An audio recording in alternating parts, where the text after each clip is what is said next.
El 24 de marzo de 1976 comienza uno de los periodos más oscuros y nefastos de nuestra historia.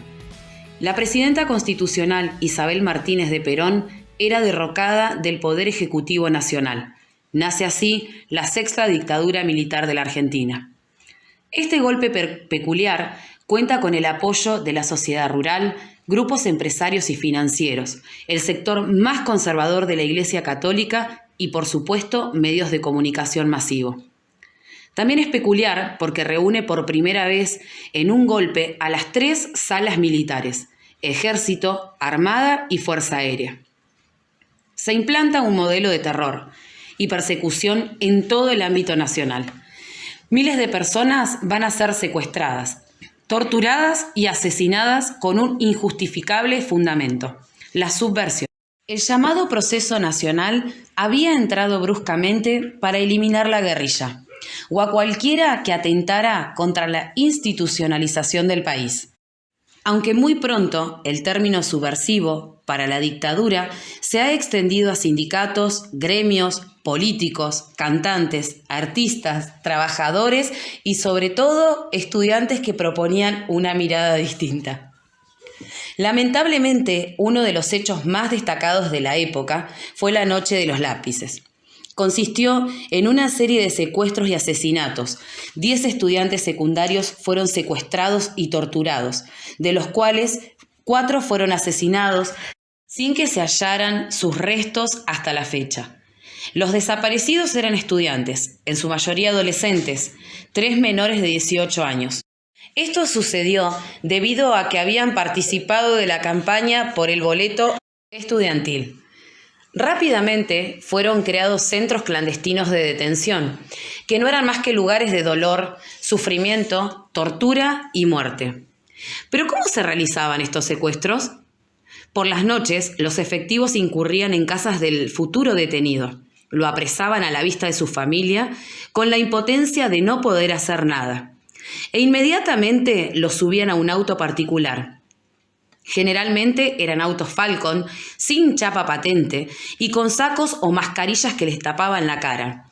Eran conducidos a los centros clandestinos de detención. Fue el Vesubio, la Berna, la B2 de Córdoba, la Escuela de Tucumán, así como más de 300 centros clandestinos que funcionan en este periodo en todo el país. Pero sin duda, el más temible de todos era la Escuela Mecánica de la Armada Argentina, también llamada ESMA, comandada por el general Macera.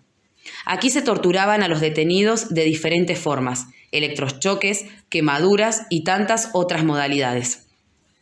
El objetivo no era otro que el detenido delatara la ubicación de otros conocidos o buscados. Tras semanas de torturas y violaciones, en la mayoría de los casos, el detenido o detenida era ejecutado. En caso que la detenida se encuentre embarazada, se esperaba el parto, donde el bebé era rápidamente apartado, siendo dado en adopción a familias cercanas militares. Posteriormente, la madre también era asesinada. Algunas veces eran fusilados o asfixiados, pero ocultar tanta cantidad de cuerpos era imposible, por lo que se inventó el método de traslados. Consistía en sedar al detenido, subirlo a un avión y arrojarlo al Río de la Plata. Los vuelos de la muerte tenían la finalidad de deshacerse de los cuerpos, ya que desde la visión de la dictadura, sin cuerpo no hay pruebas, sin pruebas no hay delitos. Pero a pesar del temor, muchos comenzaron a romper con el silencio y la impunidad. Familiares de desaparecidos comienzan a recorrer todas las oficinas públicas en búsqueda de respuestas. Generalmente son madres, cuyos hijos están desaparecidos. Pronto, la búsqueda se convierte en colectiva. Nace así la Organización de Abuelas y Madres de Plaza de Mayo. Ellas son quienes fundaron las bases de la oposición civil a la dictadura más sanguinaria de nuestra historia. Pasemos a conocer sobre la economía de este periodo. El ministro de Economía de Videla era Martínez de Hoz. Él implanta un modelo económico neoliberal que posibilita la libre competencia entre los productos extranjeros y las empresas y pymes nacionales. Elimina la política proteccionista implantada por Perón y establece una inflación anual del 400%, lo que ocasiona el cierre de fábricas, desempleo y hambre. El malestar social es controlado con el temor, impartido en la sociedad y cortinas de humo con pequeños momentos de felicidad, como por ejemplo fue el Mundial del 78. Al frente de la dictadura cívico-militar estuvieron diferentes presidentes elegidos por la misma junta militar. El primero fue Jorge Rafael Videla, desde 1976 a 1981. Le siguió Roberto Viola, que asumió y decimió en el mismo año, siendo destituido del cargo por la propia Junta. Se suele hablar de este hecho como el golpe dentro del golpe. En su reemplazo asume Leopoldo Fortunato Galtieri, quien lleva a nuestro país a un conflicto bélico por las Islas Malvinas. Que vengan, les presentaremos batalla.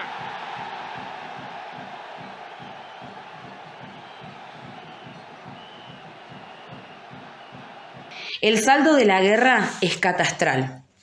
No solo Argentina perdió, sino que el conflicto se habría cobrado la vida de más de 900 soldados.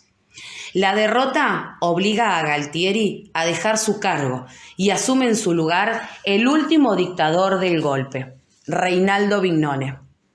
Los días para el final de la dictadura estaban contados. A fines de diciembre de 1982 se anuncia el llamado a elecciones. El 30 de octubre de 1983, los argentinos, después de 7 años de miedo y represión, vuelven a votar. Raúl Ricardo Alfonsín se convierte en el nuevo presidente de Argentina y desde aquí se lo bautiza como el padre de la democracia. Iniciamos una etapa que sin duda será difícil, porque tenemos todos la enorme responsabilidad de asegurar hoy y para los tiempos la democracia y el respeto por la dignidad del hombre en la tierra argentina.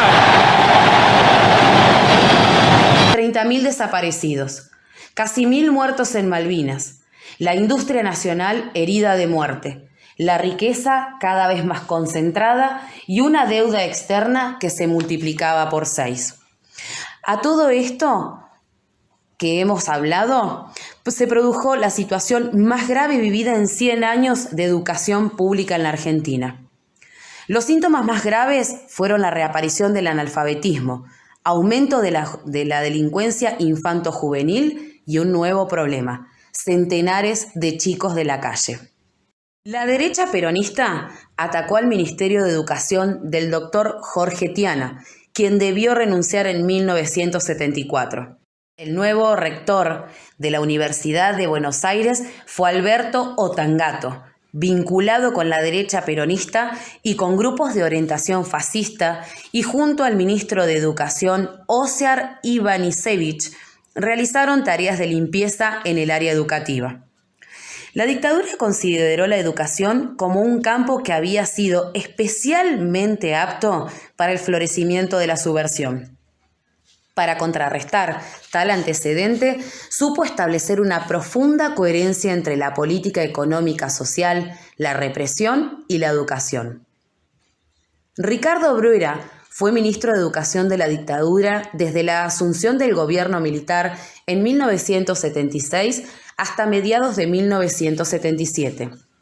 El periodo se caracterizó por la clausura definitiva de los proyectos educativos democráticos, que aún subsistían cuando asumió el gobierno dictatorial, por la represión a funcionarios, docentes y estudiantes y por el comienzo del traspaso de las escuelas a las municipalidades.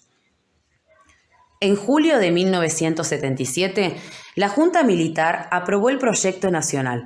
Incluía los rasgos generales de la política educativa que consideraban pertinentes implementar. el Ministerio de Planeamiento, a cargo del general Díaz Besone. El rubro enseñanza fue redactado por el doctor José Luis Cantini, quien había sido ministro de Educación de los militares Livingston y Lanús.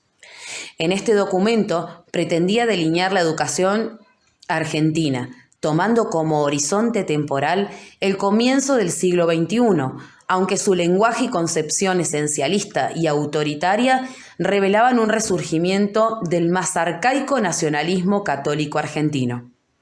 En octubre de 1977, el Ministerio de Cultura y Educación de la Nación publicó un documento de circulación restringida titulado Subversión en el ámbito educativo, cuyas páginas estaban acordes con la doctrina. La moralización de la educación atacó los contenidos escolares, encubriendo la enseñanza de la religión católica que el gobierno no se atrevió a imponer. En la materia formación moral y cívica se explicaba que la cultura argentina tenía 3 raíces grecorromanas y se enseñaban principios religiosos. El ataque a las universidades nacionales fue frontal. Arancelamiento, cupos, exámenes de ingreso altamente selectivos, así como el proyecto de eliminación de las universidades del interior, que comenzó con el cierre de la de Luján, constituyen las medidas administrativas más importantes. Pero ¿qué sucede en la actualidad? ¿Qué es lo que pasa? ¿Qué es lo que nos quedó? ¿Qué es lo que nos dejó esta fuerte dictadura militar? Quizás no fueron las políticas de gobierno que luego se implementaron. Son los remanentes de la dictadura que fueron quedando y son las prácticas cotidianas que se utilizan aún en escuelas, en cárceles, en toda la sociedad. Después de ello, hablamos también de los derechos humanos, en el cual podemos ver un alto índice de pobreza, niños que se mueren de hambre y de enfermedades evitables en un país riquísimo como es el nuestro. El deterioro que desde la dictadura hasta ahora viene sufriendo nuestra población.